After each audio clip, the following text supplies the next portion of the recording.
Hello everyone, welcome back to our channel. तो आज मैं आपको बताने वाली हूँ एक पोस्ट डॉक्टरल फेलोशिप। तो सबसे पहले मैं आपको बताती हूँ पोस्ट डॉक्टरल क्या होता है।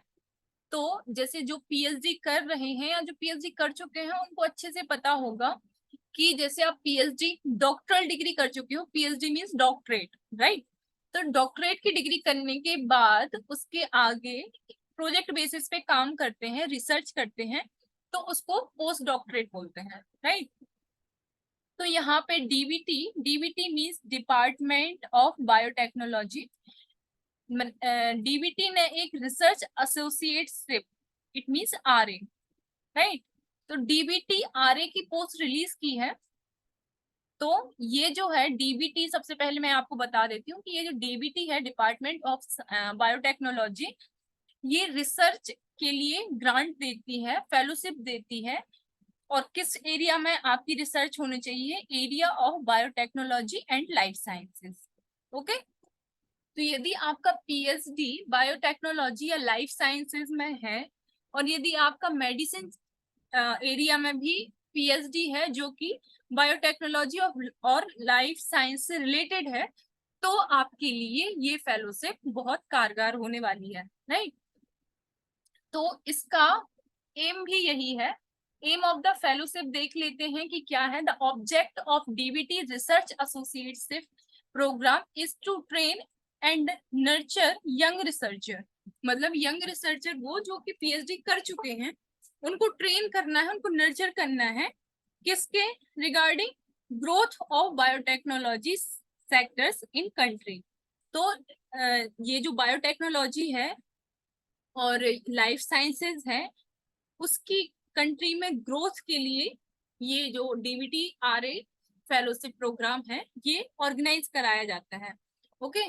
ताकि लोग और भी इंटरेस्ट के साथ आगे आए और कंट्री को इसके लिए और भी अच्छी रिसर्च और भी अच्छा नॉलेज प्रोवाइड करें, राइट। इसके बाद हम देख लेते हैं eligibility criteria, right? So first one is academic qualification. So for postdoctorate degree, student or applicant should have PhD degree. Okay? postdoctorate तो वही है जिसके पास PhD डिग्री हो। अब PhD डिग्री भी किस में? साइंस का कोई सब्जेक्ट हो सकता है और वो भी लाइफ साइंस से रिलेटेड हो। इंजीनियरिंग हो सकता है, MD MS डिग्री हो सकती है in any area of this medicine. लेकिन ये जो डिग्रीज हैं जिनकी मैं बात कर रही हूँ, ये किससे इसमें मतलब इसमें जो रिसर्च ओरिएंटेड होनी चाहिए, किस फील्ड में? बायोटेक्नोलॉजी एंड लाइफ साइंसेस, क्योंकि डीबीटी फेलोशिप ही वही है जो लाइफ साइंस और बायोटेक्नोलॉजी के लिए दी जाती है। ठीक है, तो ये सारी चीजें हो गई, ये आपका एकेडमिक क्वालिफिकेशन हो गया। इसके बाद एज लिमिट की यदि बात करें तो अपर age limit for male candidate is 40 years and for female candidate is 45 years. This is upper age limit. इससे कम होगा तो भी चलेगा, लेकिन इससे ज्यादा नहीं होना चाहिए। इसके बाद एम्प्लॉयमेंट की बात करें तो जो भी एप्लीकेंट्स हैं वो यदि ऑलरेडी एम्प्लॉयड है, ठीक है, एम्प्लॉयड है किस बेसिस पे? या तो परमानेंट बेसिस पे भी हो सकता है और ये कॉन्ट्रैक्ट बेस पे भी हो सकता है, तो वो भी एलिजिबल है।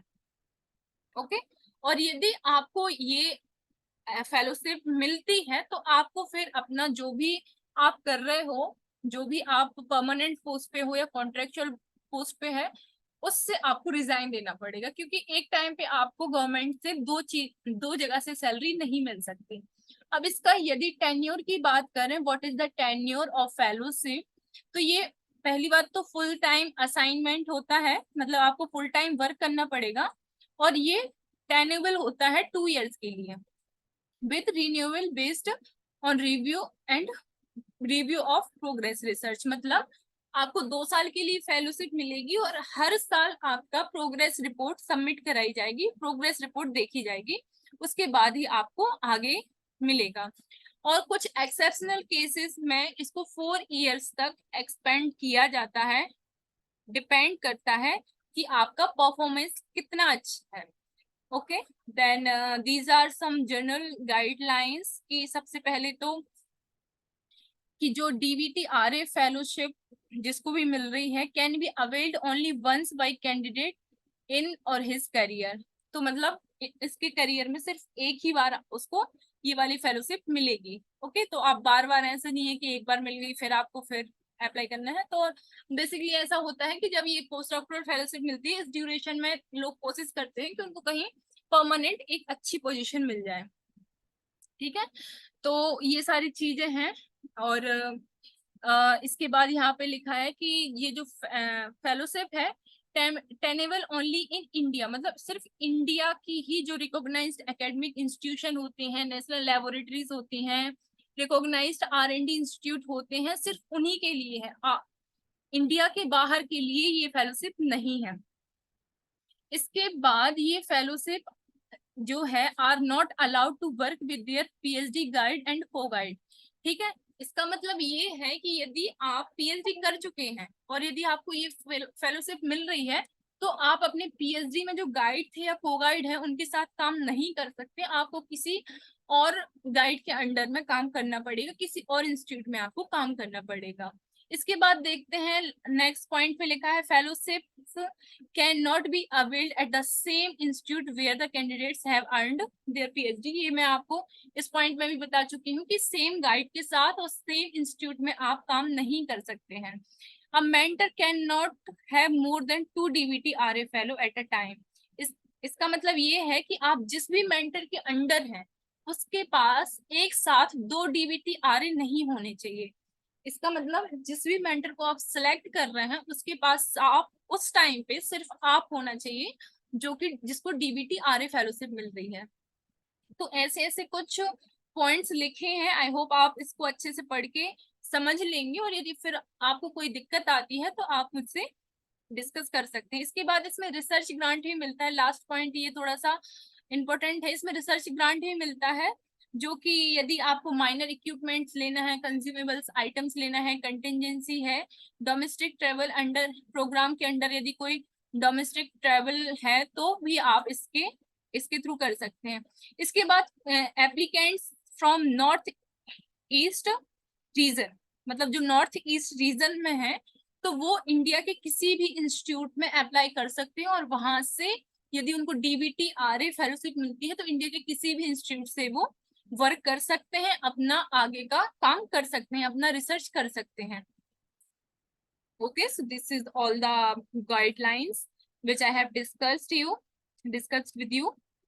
Now come to the important dates related to this fellowship. So events कब से start होंगे, मतलब इसका जो फॉर्म फिलिंग है वो 27 सितंबर 2023, मतलब आज से ये फॉर्म फिल करना स्टार्ट हो रहे हैं, फॉर्म फिल होना स्टार्ट हो चुके हैं।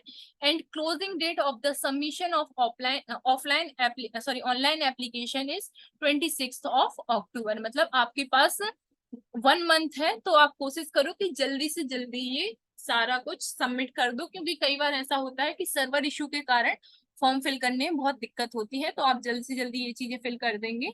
Now how to apply, so this application will this application form will fill online mode only, right?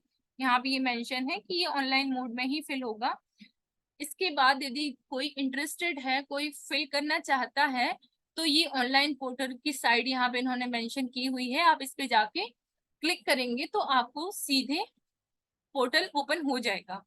Now इसके बाद जो एप्लीकेंट्स हैं must register DBT RA online portal और and fill the complete information regarding the application form before the closing date. ठीक है, तो ये सारी आपको जो प्रोसेस है उस क्लोजिंग डेट के पहले कर लेनी है। इसके बाद ये सारी चीजें लिखी हैं कि आपका एप्लीकेशन फॉर्म जो फिल होगा उसमें क्या क्या चीजें आपकी मतलब भरवाई जाएंगी। सबसे पहले तो personal information, academic qualification, research contribution, reference detail, proposed research work and proposed mentor detail, ये सारी चीजें आपको फिल कराई जाएंगी। प्रपोज्ड पोस्ट इंस्टीट्यूट भी आपको फिल कराया जाएगा। ओके, तो ये चीजें होंगी। तो आपको पहले से ही अपना गाइड वगैरह सिलेक्ट करके रखना है कि यदि आपको ये फेलोशिप मिलेगी तो आप किसके अंडर काम करना चाहोगे। तो इसके लिए आप पहले से गाइड को या जिस भी होस्ट इंस्टीट्यूट है वहां पे मेल कर दोगे, और वो फिर आपको बता देंगे कि उनके पास ये पोस्ट अवेलेबल है या नहीं है, तो उस हिसाब से आप आगे का प्रोसेस कर दोगे।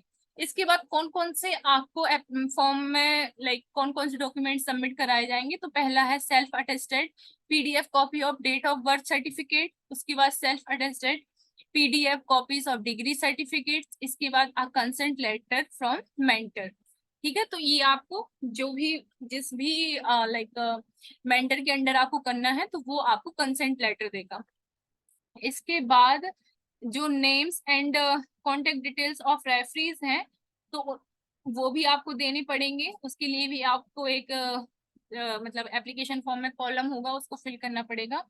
और ये सारी चीजें यहाँ पे during submission of offline sorry online application form, email link जो है वो आपको सबमिट करनी पड़ेगी, जिसमें कि रिकमेंडेशन लेटर्स रहेंगे।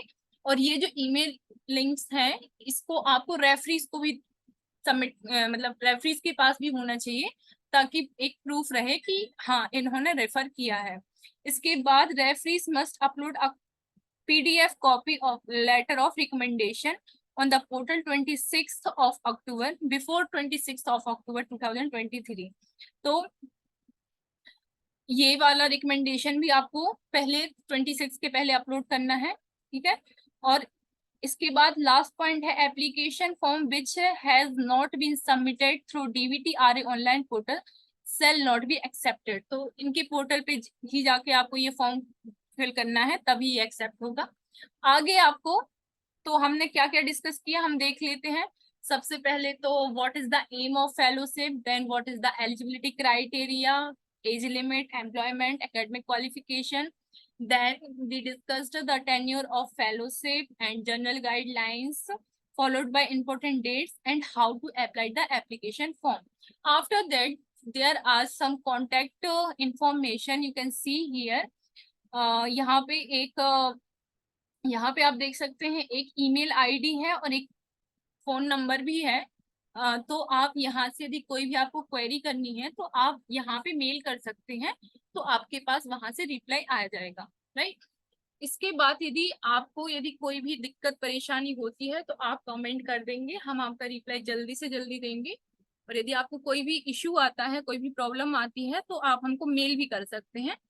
और हमारा टेलीग्राम चैनल है, आप उसको भी ज्वाइन कर सकते हैं, और वहां पे भी आप यदि मैसेज करते हैं तो हम वहां से भी आपको रिप्लाई कर देंगे। Okay, this is all from my side. Okay, so thank you so much for watching.